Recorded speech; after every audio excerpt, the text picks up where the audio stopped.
and imagine the mentality of a Roman aristocrat, a person of power in Roman society. Their physics is drawn from democracy and atomism. In other words, they are thoroughgoing materialists. Their social theory is drawn from Epictetus and Plato. They are, in fact, extremely modern people by our own standards. However, among the gardeners and kitchen help and stable boys, there is news of a momentous event in the Middle East. A Jewish rabbi has triumphed over death and risen after 3 days in the tomb. Should the master of a Roman household have caught wind of this kind of superstitious talk among the help, he would have just dismissed it with a sneer. What a preposterous idea.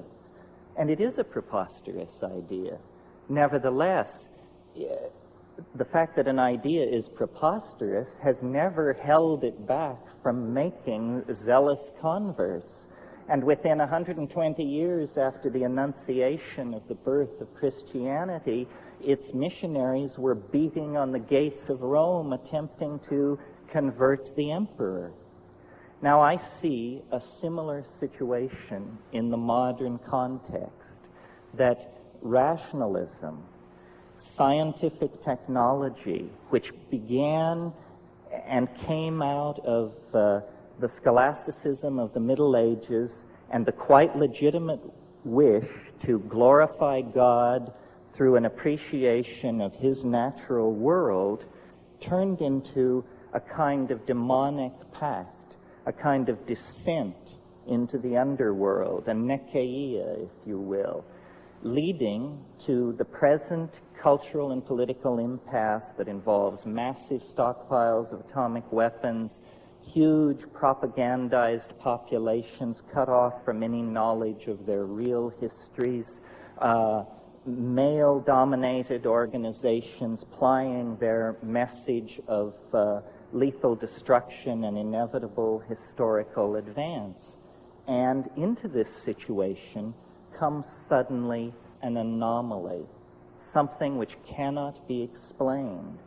I believe that that is the purpose of the UFO, to inject uncertainty into the male-dominated, paternalistic, rational, solar myth under which we are suffering.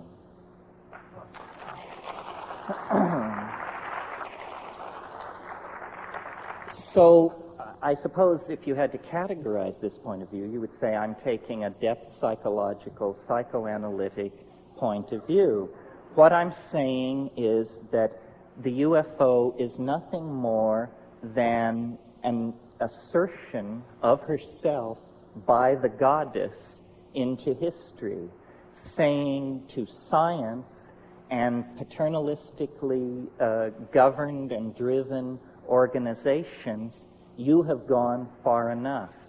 We are going to turn the world upside down. Your science is going to be shown up for what it is, nothing more than a pleasant metaphor usefully extrapolated into the production of toys for healthy children. That's what science is good for.